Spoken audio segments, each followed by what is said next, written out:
지난달 휘문고에 대한 자율형 사립고 지정 취소 소송에서 패소한 서울시 교육청이 대법원 상고를 포기하는 쪽으로 가닥을 잡은 것으로 확인됐습니다.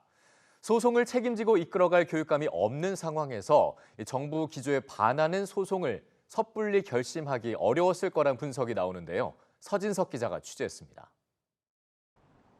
지난 2020년 당시 휘문고의 이사장과 사무국장 등은 2억 원 넘게 법인카드를 개인 용도로 사용한 혐의로 대법원에서 각각 징역 4년의 실형이 확정됐습니다.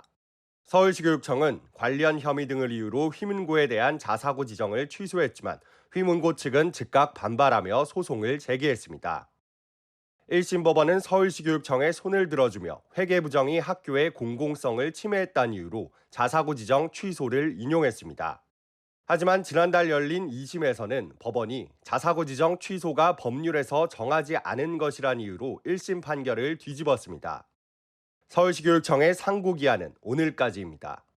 그런데 현재까지 서울시 교육청은 상고장을 제출하지 않은 것으로 확인됐습니다. EBS 취재 결과 복수의 서울시 교육청 관계자는 설세훈 교육감 권한대행이 휘문고에 대한 상고를 하지 않기로 결정했다고 밝혔습니다.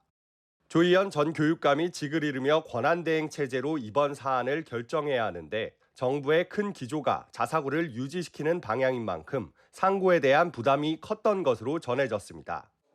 설세훈 권한대행은 상고장 제출 여부와 이유를 묻는 EBS 취재진에 별도의 답변은 하지 않았습니다. 하지만 기존의 자사고에 대한 지정을 일괄적으로 취소하며 벌어진 소송과 달리 휘문고의 경우 사학의 회계비리가 지정 취소의 원인이었다는 차이가 있습니다. 때문에 교육청 내부에서는 최종심의 판단까지는 받아봤어야 하는 것 아니냐는 목소리도 일부 나오는 상황입니다. 서울시 교육청이 오늘 자정까지 상고장을 제출하지 않으면 휘문고에 대한 자사고 지정 취소 처분을 뒤집은 2심은 확정되고 휘문고는 자사고 지위를 유지할 수 있게 됩니다. EBS 뉴스 서진석입니다.